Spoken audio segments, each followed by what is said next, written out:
વિજાપુર તાલુકાના રામપુર ગામે શ્રી સરદાર પટેલ સેવાદળ દ્વારા તુલસી મંદિર ખાતે લાલજીભાઈ પટેલના અધ્યક્ષસ્થાને પાટીદાર મહાસંમેલન યોજાયું। આ મહાસંમેલનમાં ભાગેડુ લગ્નો અટકાવવા માટે લગ્ન નોંધણીના કાયદામાં કડક સુધારા કરવાની, મૈત્રી કરાર જેવા કાયદાઓમાં ફેરફાર કરવાની માંગણી સરકાર સમક્ષ ઉઠાવવામાં આવી।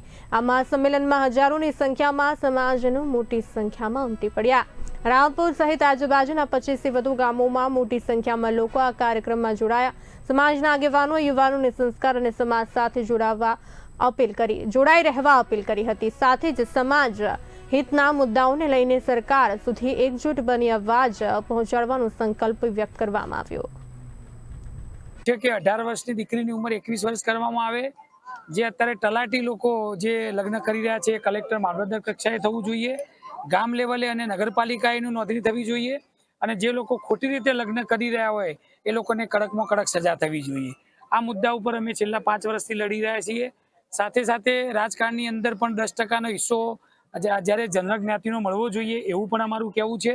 અને વિજાપુર પાટીદાર સંમેલનની અંદર આપણી જે યોજના છે 1200 રૂપિયાની લાઈફ ટાઈમ સભ્ય બનવાની, એમાં પણ હજારો લાખો લોકો જોડાય માટેની અમે આજે વાત કરી।